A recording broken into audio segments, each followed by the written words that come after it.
Make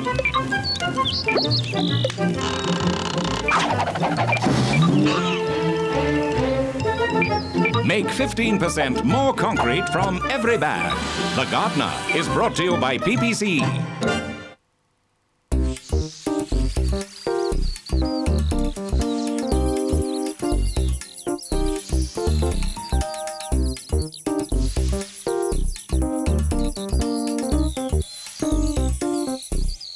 If it's garden inspiration you're after, then you're so in the right place. Hi, I'm Tanya Visser, editor of the Gardener magazine, and welcome to The Gardener. Well, today I'm at the Sunday Tribune Garden Show. We've got a feast and lineup for you of the most beautiful gardens. We're here to gain some inspiration and to inspire you, and I can't wait to show you some of these beautiful plants in this garden. Coming up on today's episode, I explore the colourful garden designed by Monet-inspired Landscapes and the Sunday Tribune Garden Show, as well as the Gardener magazine's very own garden. I also take a look at the choice of plants that have been used in these gardens. Then Garth and I make an interesting water feature that can be attached directly to trellis or a wall in your garden. The theme of this year's garden show is called Out of My Paint Box. And you can just see by all the colour around me in this garden that Gordon Stewart designed, he's used it to the maximum. Gordon's from Monet-inspired Landscapes, and he has used the theme based on Monet's garden. Claude Monet, yes, the painter, aha. And I happened to visit his garden in France, and I tell you, this is really close. In fact, it's got more colour in it, which I'm really pleased to know. This garden has got that perfect pathway that leads you down, right down into those wonderful gates that just yearn for you to open them and move a bit further. With these arches over here with bougainvillea just hanging onto them and masses of colour. I mean, folks, anyone would dream of having a garden like this. Is it practical? Well, yes, it is. However, then everything would flower all at once because everything here is in flower. So what's the lesson here? Well, remember, always shop for your plants. Some of them must be in flower and some must not be in flower. That's really important because if you don't, then everything will flower all at once and for the rest of the year, you're not going to have many flowers. But let's just take a look at it here. We've got some beautiful Raphiolepis. The bougainvilleas, as I mentioned. We've got little arguranthemums, that common little daisy plant which gives you so much colour.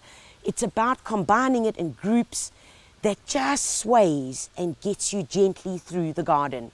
A lot of this is annual colour, and we must remember that you can always have so much impact if you mix your annual colour, which is the petunias, and of course some of your primulas, to mix that in with your existing framework, which might be metal, just like this, or the shrubs in the garden, which gives you that abundant colour that we all look for.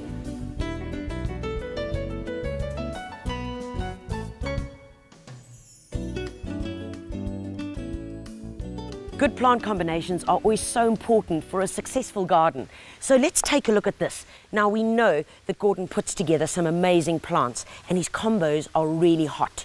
Take a look at this one here. Now this is if you've got a garden that big or if you've got a garden this big. So what do we have here? Well, we've got this little guy here.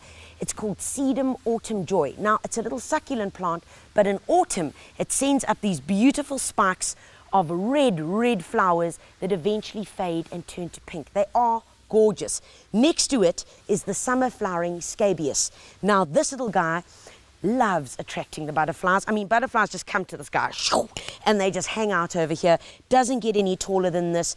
You get it in this beautiful mauve, and then of course you get it in a light pale mauve, which is more to white. A great perennial. When it starts looking a bit scraggly, all you do is give it a good haircut, right down there, good haircut, and it's just going to come away again. In your garden, it will go on successfully up to 3 to 4 years. And this little guy as well, the sedum that I told you about, likewise. And behind it, of course, the real handsome bloke.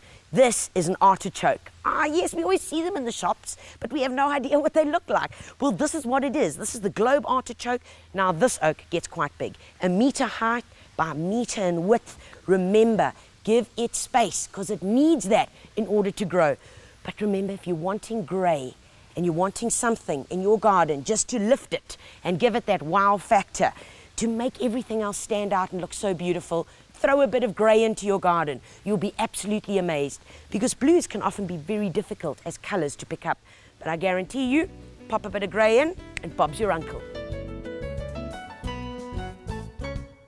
Now let's take a look at the Gardener magazine's garden, designed by yours truly.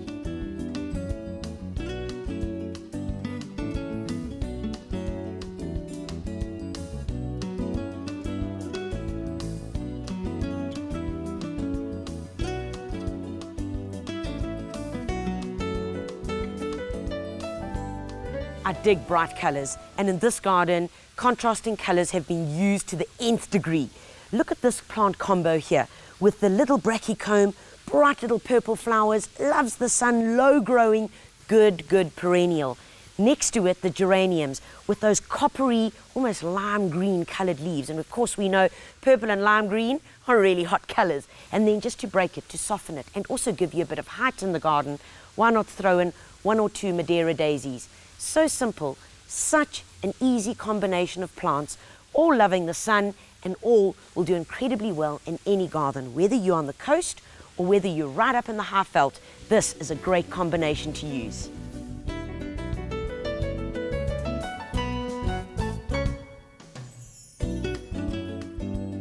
In this garden, we used a combination of something old and something new.